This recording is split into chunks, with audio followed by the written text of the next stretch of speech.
Good morning students. सबसे पहले हमारे एजुकेशनल चैनल कॉमर्स चॉइस में आप सभी विद्यार्थियों का स्वागत है। इस चैनल के माध्यम से आप सभी के बीच में कॉमर्स से रिलेटेड सारी जानकारियाँ आप तक पहुँचाई जा रही है। आशा और विश्वास है कि इस चैनल का सदुपयोग करके आप लोग काफ़ी सारे ज्ञान अर्जन कर रहे होंगे। खैर, अब आज की क्लास का जो मेन टॉपिक है वह है क्या कि जो विद्यार्थी आईकॉम सेकेंड ईयर में जो पढ़ रहे हैं उसमें अकाउंटेंसी सब्जेक्ट का बहुत सारे चैप्टर्स को कंप्लीट करवाया गया है। आज आपके बीच में एक नया चैप्टर लेकर के आ रहा हूं जिसका नाम है tools for financial statement analysis. ये क्या है इसके बारे में भली भांति से समझना पड़ेगा और बहुत ही इम्पॉर्टेंट है। और इसमें से actually tools for financial statement analysis क्या होता है, इसमें कौन कौन से पार्ट इसमें शामिल है और आज के वित्तीय बाजार में इस चीज़ का हम लोग कैसे प्रयोग करते हैं, तो इस चीज़ों को अध्ययन करेंगे। तो सबसे पहले आपका बुक्स में जो चैप्टर ए डाला हुआ है, चैप्टर नंबर 9 में आप लोग को यह ध्यान दिलाया जा रहा है कि अगर आप लोगों के पास बुक हो तो आप इस चीज़ को निकाल सकते हैं। तो इसमें से वित्तीय विवरण है क्या, इसके बारे में अध्ययन कर लेते हैं। जैसे आपकी किताबें में वर्णित है कि वित्तीय विवरणों के विश्लेषण हेतु जिन साधनों या विधियों का प्रयोग किया जाता है उन्हें वित्तीय विश्लेषण के साधन कहा जाता है। मतलब क्या हुआ कि वित्तीय विवरण यानी फिनेंशियल स्टेटमेंट में जिन साधनों का उपयोग किया जा रहा है वह हमारा टूल्स है फिनेंशियल स्टेटमेंट का, माने एक उपकरण है। लेकिन वित्तीय विश्लेषण के उपकरणों को वित्तीय विवरणों की तकनीक भी कहा जाता है। वित्तीय विश्लेषण के कई उपकरण हैं जिनका प्रयोग आवश्यकता अनुसार किया जाता है, जो विश्लेषण के उद्देश्य पर निर्भर करता है। मतलब क्या हुआ कि ये सब टूल्स जो हम लोग उपयोग करेंगे तो किस अनुसार से करेंगे, यह समय और परिस्थिति के अनुसार से हम लोग जो भी चीज़ वित्तीय आंकड़ों के बारे में अध्ययन करेंगे वह हमारा विश्लेषण कहलाएगा, वह हमारा एनालिसिस कहलाएगा। अब क्या उद्देश्य है, आखिर यह जो चैप्टर या टूल्स जो हम लोग भी फिनेंशियल स्टेटमेंट में यूज़ करेंगे इसका क्या उद्देश्य है, तो उद्देश्य के बारे में हम लोग अध्ययन कर रहे हैं कि वित्तीय विश्लेषण की तकनीक या उपकरण का मूलभूत उद्देश्य वित्तीय आंकड़ों को सरल बनाना ताकि उन्हें समझने योग्य रूप में प्रस्तुत किया जा सके। वित्तीय विश्लेषण की तकनीक आंकड़ों के संबंध एवं परिवर्तन को दर्शाती है।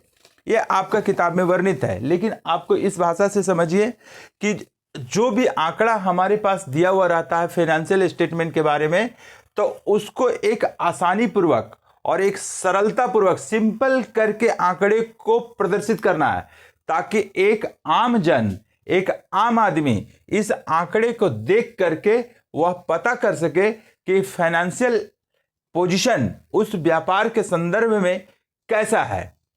अगर वो आंकड़ा जटिल रहता है तो वह फाइनेंशियल कंपैरिजन उस फर्म के बारे में नहीं कर पाता है। लेकिन जैसे हम लोगों को इसमें पढ़ना है कंपैरेटिव स्टेटमेंट, कि ये कंपैरेटिव स्टेटमेंट क्या दर्शाता है कि एक वित्तीय वर्ष का दूसरे वित्तीय वर्ष के साथ में तुलनात्मक अध्ययन करना है।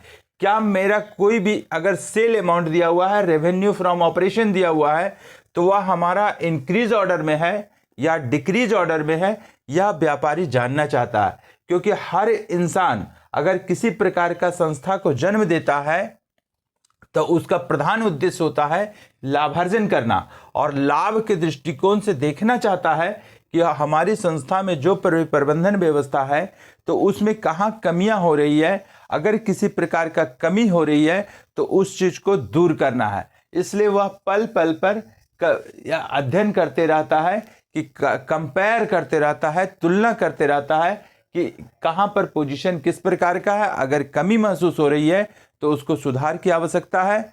और दूसरा पार्ट में हम लोग देखते हैं कि कॉमन साइज स्टेटमेंट या दो संस्थाओं के बीच में अध्ययन किया जाता है। रेशियो एनालिसिस आपका है।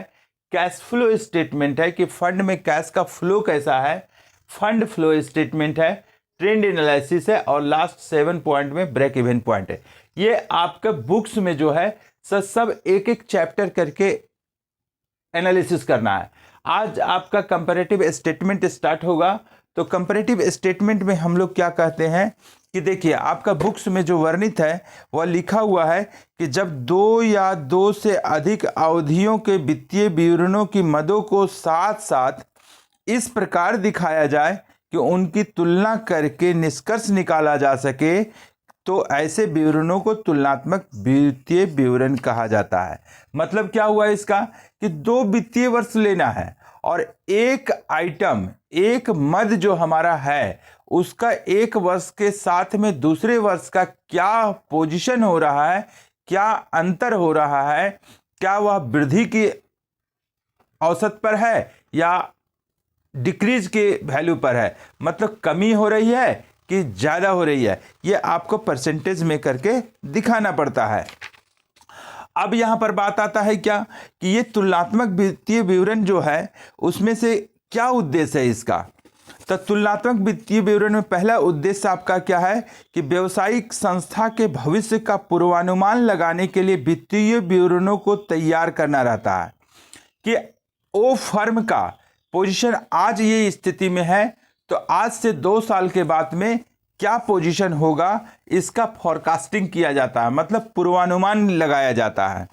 दूसरा उद्देश्य क्या है कि 2 या 2 से अधिक अवधियों के वित्तीय विवरणों के विभिन्न मदों में हुई वृद्धि या कमी की मात्रा को प्रस्तुत करना है कि 2 अवधि दिया हुआ है, 2 वर्षों का तुलना करके वह देखना रहता है कि क्या कमी हो रही है या वृद्धि हो रही है।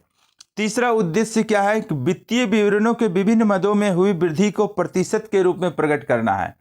आंकड़ों को सरल बनाने के लिए एक वर्ष का दूसरे वर्ष के साथ में तुलनात्मक अध्ययन किया जाता है कि कितना प्रतिशत इसमें परिवर्तन हुआ है, क्या वृद्धि हुआ है या कमी हुआ है। चौथा है क्या कि 2 अवधियों में दी हुई मदवार वृद्धि या कमी के आधार पर अध्ययन करके निष्कर्ष निकालना है कि अगर परसेंटेज हमारी डिक्रीज ऑर्डर पर है तो उसमें अगर वृद्धि करना अगर है तो हम उसको वृद्धि करेंगे। अगर मान लेते हैं कि सेटिस्फैक्ट्री पोजीशन पर है तो वहाँ पर ठीक है, बढ़िया से चल रहा है बिजनेस, लेकिन अगर कमी महसूस हो रही है तो उसको सुधार की आवश्यकता पड़ती है। और पांचवा उद्देश्य क्या कि लाभ हानि खाते में हुए परिवर्तनों का परिसंपत्तियों, देयताओं और पूंजी पर पड़ने वाले प्रभावों का अध्ययन करना है कि जो लाभ हानि खाता में जो हमारा लाभ या हानि हो रहा है उसके बारे में अध्ययन किया जाता है। अब इसमें से हम लोग देखते हैं क्या कि तुलनात्मक अध्ययन करने के लिए तुलनात्मक वित्तीय विवरण के 2 प्रकार होते हैं।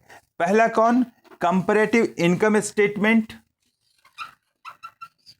कंपैरेटिव इनकम स्टेटमेंट एक फर्स्ट तुलनात्मक आय विवरण, और दूसरा होता है comparative balance sheet. Comparative balance sheet ये क्या है इसके बारे में भी अध्ययन करेंगे। आपको आज का क्लास ये न्यू चैप्टर का है, इसके बारे में आपको अध्ययन करवाया जा रहा है। तो जो आपका टूल्स फॉर फाइनेंशियल स्टेटमेंट है उसका एनालिसिस कर रहे हैं, जिसमें से प्रत्येक चैप्टर आपका किताब में अलग अलग दिया हुआ है, जिसमें से हम लोग कंपैरेटिव स्टेटमेंट आज करने की बात नहीं हो रही, बल्कि आज स्टार्ट किया जा रहा है। तो ये कंपैरेटिव स्टेटमेंट में आपको 2 पार्ट में अध्ययन करना, आपको कंपैरेटिव इनकम स्टेटमेंट और कंपैरेटिव बैलेंस शीट। तो देखिए, सबसे पहले आपको बीच में एक क्वेश्चन है, इसको पहले डिलीट करते हैं और उसके बाद में इसको फॉर्मेट के जरिए में अध्ययन किया जा रहा है। देखिए, comparative income statement,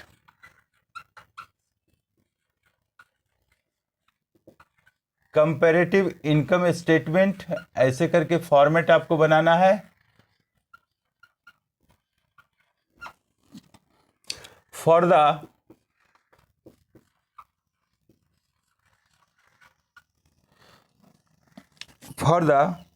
year ended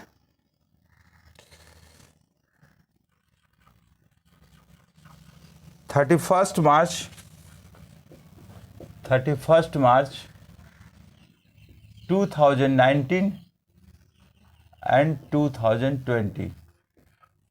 तो यहाँ पर दिया हुआ है क्या, इसको ऐसे करके क्लियर करेंगे। फॉर्मेट सबसे पहला ये स्टेटमेंट फॉर्मेट पर बनाया जाता है।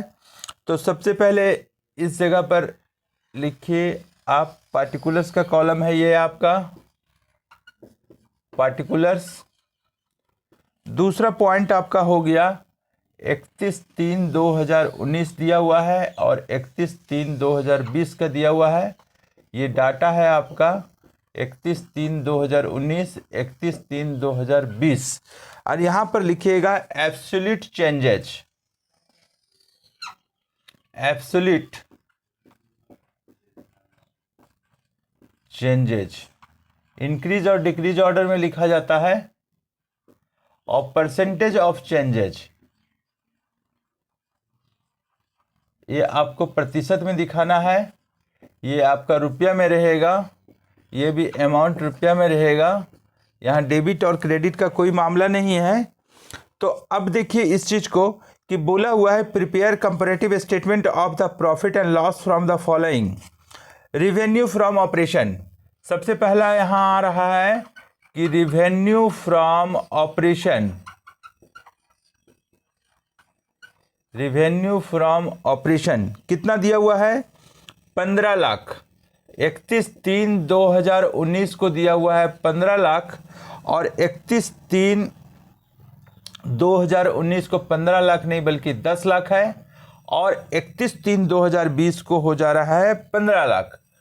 तो आखिर इसमें कितना वृद्धि हुआ या कमी हुआ, तो ये आंकड़े को देखने के बाद में जग जाहिर है कि 10 लाख से स्टार्टिंग किया था रिवेन्यू फ्रॉम ऑपरेशन, जो 31/3/2020 को जब आता है तो 15 लाख रुपया हो जाता है। तो इसमें से वृद्धि कितना हुआ, तो 5 लाख का हुआ। तो 5 लाख रुपया हम यहाँ पर लिखेंगे इंक्रीज में, ये प्लस ऑर्डर पर है। तो इसको अब परसेंटेज निकालते हैं हम लोग कि 5 लाख को परसेंटेज कितना हुआ। तो आप निकालिएगा कि जितना वृद्धि हुआ है या कमी हुआ है उसको इस रूप में लिखेंगे, और आधार वर्ष का मूल्य हमारा 10 लाख है और प्रतिशत निकाला जाता है तो 100 से मल्टीप्लाई किया जाता है। तो 5 लाख को 2 से डिवाइड करेंगे तो यहाँ पर हमारा 50% आ जाता है, 50% आ जाता है। ओके, अब यहाँ पर मामला आ रहा है क्या कि दूसरा चीज क्या है, एक्सपेंसेस दिया हुआ है और अदर इनकम दिया हुआ है।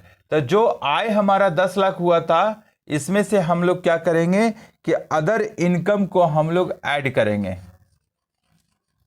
अदर इनकम कितना, अदर इनकम है, अदर इनकम दिया हुआ है 1,80,000 2020 का, और 2 लाख दिया हुआ है आपका 2019 का। तो 1,80,000 रुपया ये हुआ। तो इसको देखने के बाद में स्पष्ट होता है कि 10 लाख रुपया का इनकम हासिल करने के लिए 2 लाख रुपया का इनकम एक्स्ट्रा हुआ है, और 15 लाख रुपया का इनकम जब हुआ था उस वर्ष में हमें 1,80,000 किया हुआ है। तो इसमें से हुआ क्या कि कितना इनकम शॉर्ट कर गया अदर इनकम में, तो 20,000 का। 20,000 का हमारा एक्स्ट्रा इनकम जो हुआ है वह हमारा माइनस में अगर लिखना रहेगा तो आप इसको ब्रैकेट में लिख दीजिएगा, इससे क्लियरेंस हो जाएगा कि ये हमारा सब्सट्रैक्ट किया गया है, नेगेटिव पोर्शन पर है। तो 20,000 आधार वर्ष का मूल्य हमारा हो गया 2 लाख गुना 100। तो ये निश्चित है कि 10 से डिवाइड होगा, तो 10 गुना 10 बराबर 100, मतलब 10% इसका निकल गया। क्या चीज, इसको ब्रैकेट में लिख देते हैं। इससे क्लियर क्या हुआ कि ये नेगेटिव है। अब इसको माइनस करेंगे नहीं बल्कि ऐड करेंगे। तो 10 लाख रिवेन्यू में फ्रॉम ऑपरेशंस हुआ था और अदर इनकम इसको जोड़ देते हैं तो हो जाता है हमारा 12 लाख रुपया। ओके, और 15 लाख में 1,80,000 बढ़ गया तो 16,80,000 हो गया। तो 5 लाख और 20,000, 5 लाख रुपया था और 20,000 रुपया अदर इनकम में शॉर्ट किया है, तो हमारा आ जाएगा 4,80,000। 4,80,000। तो 4,80,000 गुना 100 बटा 12 लाख। तो ये देखिए 5 जीरो खत्म, 12 चौके 48, मतलब 40% आपकी प्लस में है, मतलब वृद्धि हुआ है। तो इसको हम लोग टोटल रिवेन्यू के रूप में दिखा सकते हैं। हम लोग टोटल रिवेन्यू, अब क्या है सवाल में दिया हुआ है अदर इनकम का वर्णन हो चुका, अब एक्सपेंसेस दिया हुआ है। तो अगर जितना सारा इनकम होता है उसमें अगर एक्सपेंसेस का मामला है तो इसको हम लोग लेस करेंगे। तो कितना एक्सपेंसेस दिया हुआ है 2019 में? 2 लाख, 2 लाख रुपया दिया हुआ है। और 2020 में कितना हो गया एक्सपेंसेस? इसका एक्सपेंसेस 6 लाख है यहां पर, और इसका दिया हुआ है 10,50,000। खर्च हमारा हुआ है सारे जोड़ करके 10,50,000। तो कितना वृद्धि हुआ? 6 लाख में 10,50,000 बढ़ गया, तो 4,50,000 रुपया हमारा ये खर्च बढ़ा 2019 से 2020 की तुलना में। अब 4,50,000 में हम कैसे इसको कंपेयर करेंगे इस चीज को? तो 4,50,000 रुपये में हमारा वृद्धि हुआ है 4,50,000, तो आधार वर्ष का मूल्य कितना हुआ? 6 लाख हुआ।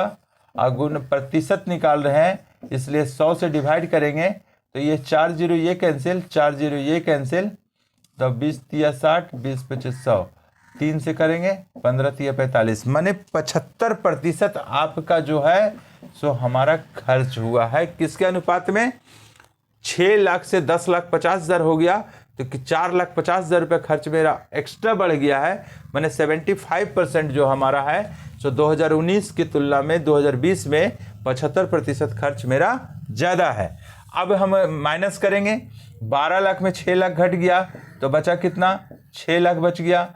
16,80,000 में 10,50,000 माइनस करेंगे तो कितना हो जाएगा?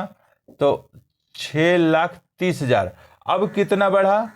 30,000 बढ़ा।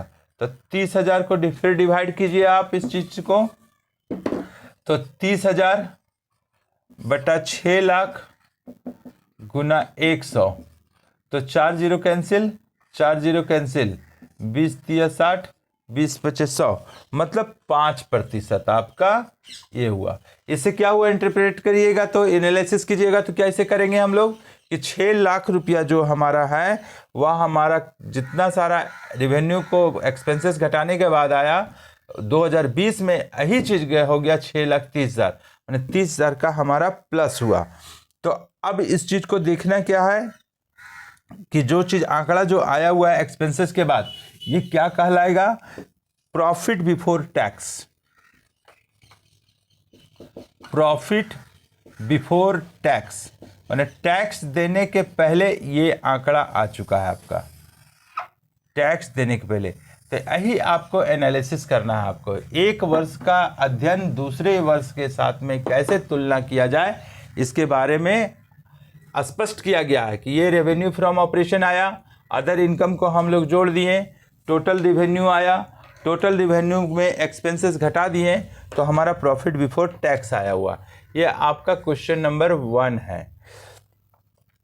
अब आइए देखिए, अब क्वेश्चंस में एक और एक्स्ट्रा देखते हैं, लेखांकन अनुपात नहीं,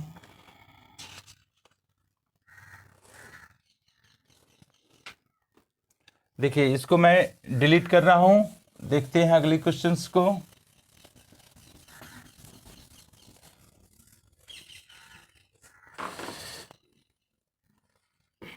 यहां क्या बोला हुआ है कि फ्रॉम द फॉलोइंग, सबसे पहले इसको अध्ययन करते हैं कि from the following details prepare and comparative income statement. तो कंपैरेटिव इनकम स्टेटमेंट निकालने के लिए क्या करना पड़ेगा कि दिया हुआ है हम लोगों को डाटा, रेवेन्यू फ्रॉम ऑपरेशन है 10 लाख और 20 लाख, अदर इनकम दिया हुआ है परसेंटेज में कि percentage of revenue from operations 10% और 15%, और एक्सपेंसेस दिया हुआ percentage of revenue from operations. तो आपको निकालना है क्या चीज़? Comparative income statement. तो इनकम स्टेटमेंट क्या लिखेंगे? सबसे पहले यहां पर लिख लेंगे, शायद वो क्वेश्चन में हेडिंग भी छूट गया है, उस चीज को देख लीजिएगा comparative income statement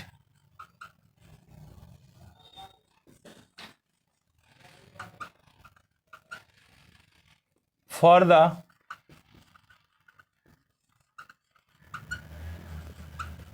year ending, कौन सा वर्ष है इसका? 31/3/2020, 31 मार्च 2020।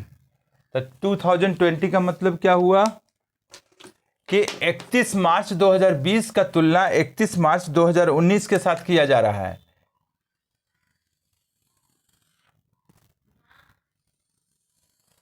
सबसे पहला यहां पर पार्टिकुलर्स का कॉलम लेंगे, उसके बाद में पहले वर्ष का कॉलम खींच देंगे, दूसरे वर्ष का, और यहां पर आपका एब्सोल्यूट चेंजेज हो जाएगा और यहां परसेंटेज ऑफ चेंजेज हो जाएगा।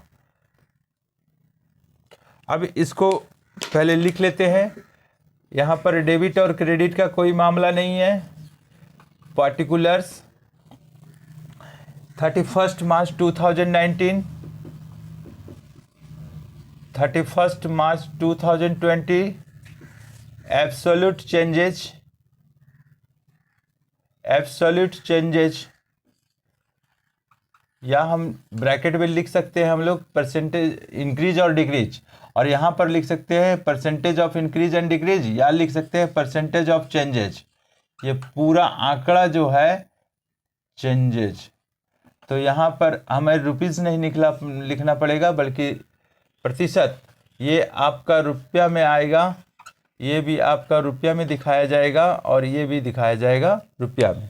अब इसको देखते हैं हम लोग कि क्या कहता है क्वेश्चंस में कि रेवेन्यू फ्रॉम ऑपरेशंस जो दिया हुआ है वह हमारा 10 लाख से 20 लाख हो गया। यहाँ पर हम लोग लिखेंगे कि रेवेन्यू फ्रॉम ऑपरेशंस, ओके, कितना है? 10 लाख से 20 लाख, 10 लाख और यहां पर आ गया 20 लाख। अब क्या करेंगे हम लोग? पहले इसी को क्लियर कर लेते हैं, डाटा लिख लेते हैं, उसके बाद परसेंटेज और चेंज के बारे में चर्चा करेंगे। दूसरा क्या है? Other income. तो यहां पर हम लोग कैसे लिखेंगे? Add other income. कितना अदर इनकम हो गया हमारा? 10% of revenue from operations, 10% of revenue, percentage of revenue from operation, that means 10%। तो 10 लाख का 10% कितना हो जाएगा? 1 लाख रुपया। 10 लाख का 10% कितना हो जाएगा? 1 लाख। क्योंकि आपको यहाँ पर आंकड़ा नहीं दिया हुआ है बल्कि परसेंटेज में बोला हुआ है कि जो भी रेवेन्यू फ्रॉम ऑपरेशन हुआ है 31/3/2019 को 10 लाख का इनकम जो हुआ है उसमें से अदर इनकम के बारे में कि 10% है। तो उसी प्रकार से 20 लाख जो हुआ आपका 31/3/2020 को, इसका परसेंटेज में दिया हुआ है कि 15% ऑफ रेवेन्यू फ्रॉम ऑपरेशन है अदर इनकम। तो 20 लाख का 15% आपका हो जाएगा 3 लाख। 2 लाख 10%, 5% आपका हो जाएगा 1 लाख। तो 2 लाख और 1 लाख 3 लाख हो गया। अब इसको बारे में देखिए, आप इसी को चर्चा कीजिए। इसको फिलअप करते हैं हम लोग। यहाँ टोटल इनकम हो गया आपका, टोटल इनकम कितना हो जाएगा? 11 लाख। और यहाँ कितना हो जाएगा? 23 लाख। ओके, ये हमारा ए पुट में हम कर लेते हैं इंडिकेट। अब यहाँ पर क्या दिया हुआ है? अगला आइटम लेस। लेस में क्या बोला हुआ है कि व्यय हमारा जो दिया हुआ है percentage of revenue from operation से 50% और 60% है। कि एक्सपेंसेस है हमारा जो दिया हुआ है, एक्सपेंसेस वह हमारा रेवेन्यू फ्रॉम ऑपरेशन का परसेंटेज क्वेश्चन में दिया हुआ है 50% और 60%। तो 10 लाख का 50% कितना हो जाएगा? 5 लाख हो जाएगा, एकदम सही है। और 20 लाख का 60% कितना हो जाएगा? तो 12 लाख हो जाएगा। ओके, किसी प्रकार का कोई प्रॉब्लम नहीं।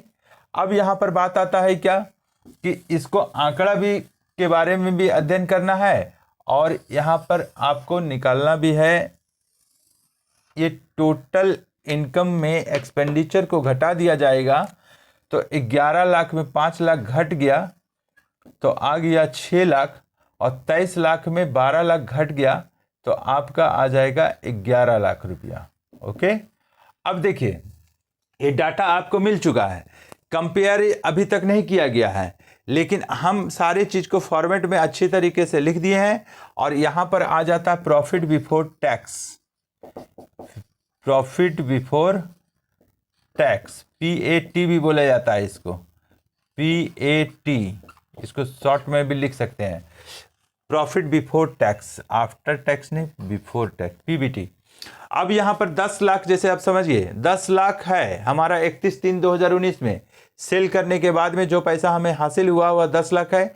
लेकिन जब एक साल हमारी प्रबंधन व्यवस्था उस संस्था में बहुत बढ़िया रहा, कर्मचारियों का सहयोग रहा, उत्पादन क्षमता अच्छा रहा, उत्पाद की क्वालिटी अच्छी रही, कस्टमर्स लोग ज़्यादा इसका उपभोग किए, तो इसका परिणाम क्या हुआ कि उस फर्म में आया क्या कि सेल हमारा बढ़ा, गुडविल हमारा बढ़ा, उस फर्म का ख्याति वृद्धि होने के कारण से हमारा सेल पर प्रभाव पड़ा।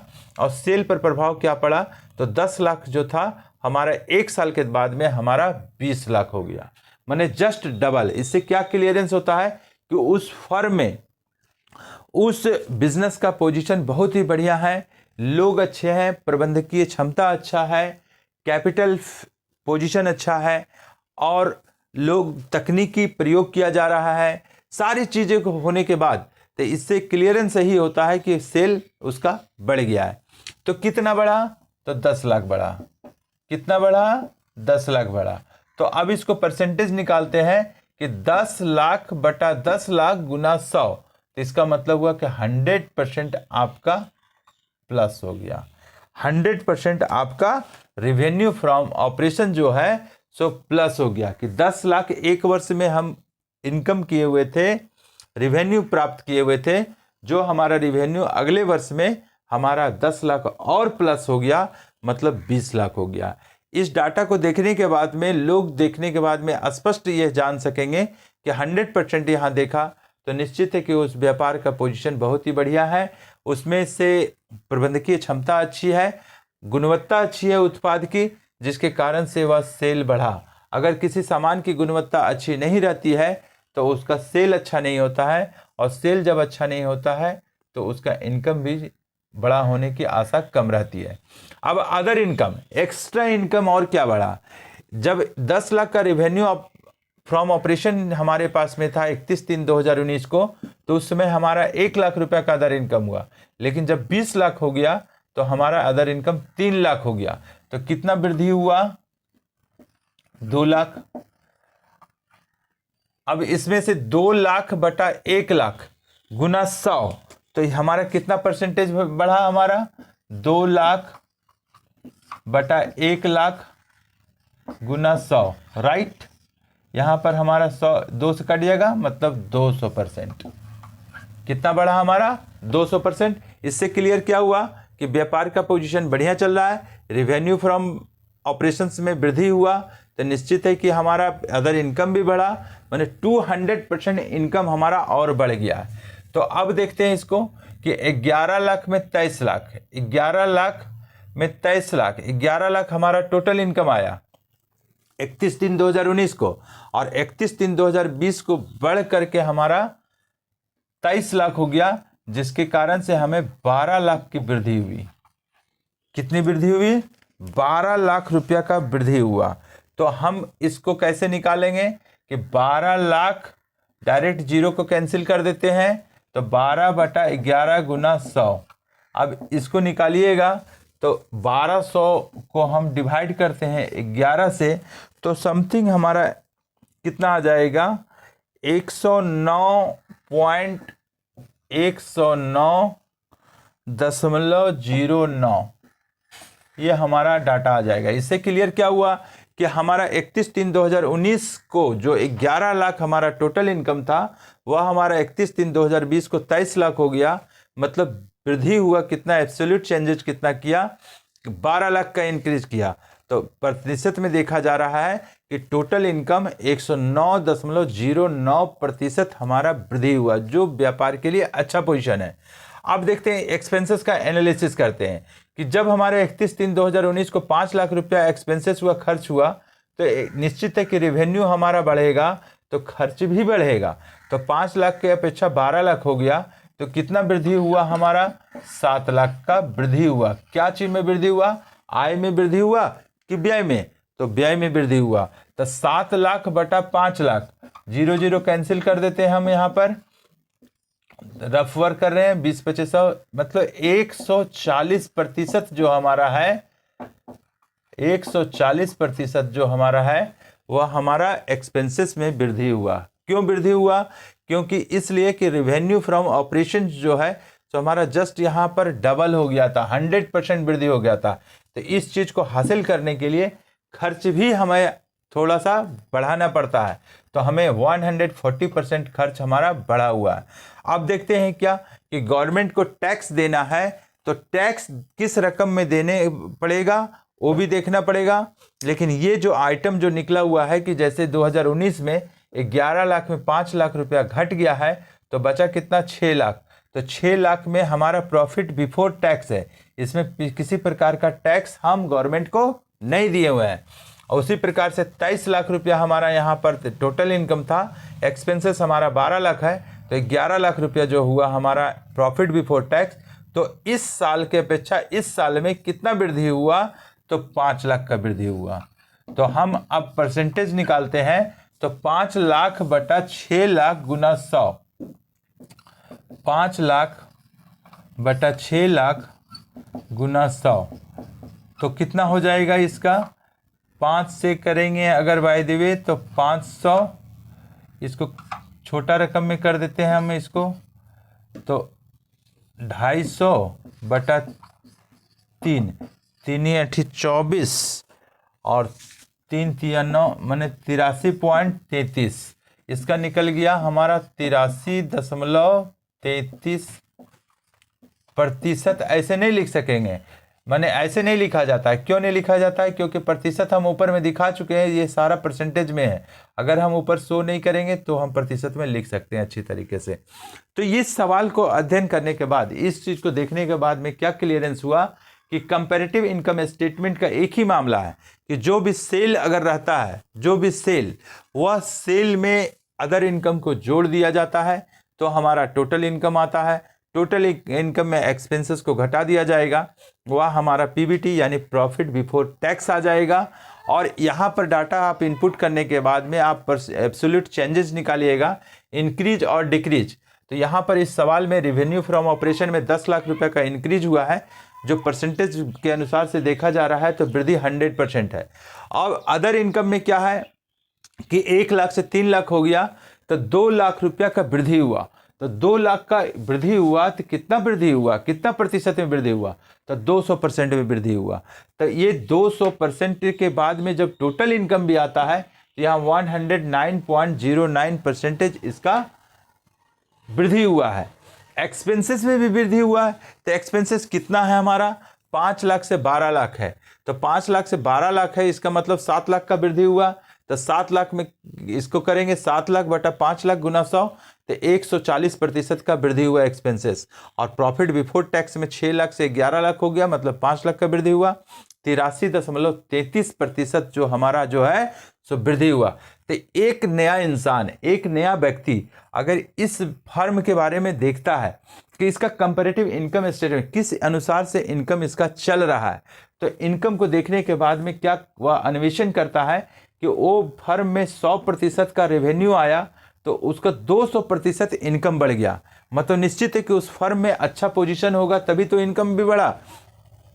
अब ये 200% बढ़ा और टोटल इनकम 109% बढ़ा, लेकिन खर्च भी देखा क्या 140% बढ़ गया, लेकिन इससे किसी प्रकार का परेशानी वाली बात नहीं है, क्योंकि जब खर्च अगर बढ़ता है और प्रबंधन क्षमता अच्छी रहती है तो हमारा इनकम ज़्यादा जनरेट होता है। मतलब उपभोग करने वाली वस्तुओं का जो उत्पादन किया जा रहा है वो मार्केट में अच्छा सेल हो रहा है, लोग ज़्यादा से ज़्यादा खरीदारी कर रहे हैं, तो ये खरीदारी करने की वजह से सेल पर प्रभाव पड़ता है कि हमारा वृद्धिमान अवस्था में रहता है, इंक्रीज करता है, तो हमारा डेवलप हमारी फर्म होती है। तो लास्ट में हम प्रॉफिट बिफोर टैक्स देखते हैं कि 6 लाख से 11 लाख हो गया, 5 लाख हो गया, मतलब 83.33% जो है सो आपका वृद्धि हुआ। लेकिन अगर कमी आ जाती तो हम लोग इसको कैसे दिखाते हैं, ब्रैकेट में दिखाते हैं। तो यहाँ पर ब्रैकेट में इसलिए नहीं दिखाया गया है कि यहाँ किसी प्रकार का डिक्रीज का ऑर्डर नहीं है। डिक्रीज का ऑर्डर नहीं है मतलब डिक्रीज नहीं हुआ है, हमारा इंक्रीज हुआ है। तो इस टाइप का जो क्वेश्चन जो है सो बहुत ही इंटरेस्टेड है और बहुत ही अच्छा है। आज कोई भी व्यक्ति अगर शेयर के माध्यम से या कुछ पैसा इन्वेस्ट करना चाहता है तो वैसी संस्थाओं में इन्वेस्ट करना चाहता है जहां का फर्म जो है अच्छा प्रॉफिट कर रहा है। मतलब वैसे कहा भी जाता है कि लोग किसको प्रणाम करते हैं, जो सफल रहते हैं। सफल इंसान के पीछे हर कोई रहना चाहता है, लेकिन अगर कोई इंसान असफल है तो उसके पीछे लोग रहना ज़्यादा पसंद नहीं करते हैं। तो जस्ट लाइक यहाँ पर भी है, कंपैरिजन का रीज़न यही है कि हमें परसेंटेज क्या दिखाया जा रहा है, क्या हमारा इंक्रीज ऑर्डर में चल रहा है कि नहीं।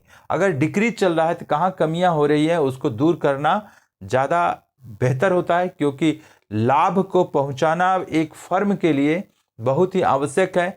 क्योंकि एक वर्ष में जितना लाभ हुआ उससे ज़्यादा लाभ अगला वर्ष में हो, फिर उसका कंपैरिजन अगले साल किया जाता है, फिर ज़्यादा लाभार्जन करने की क्षमता बनाए रखना उस फर्म के लिए ज़्यादा अच्छा रहता है।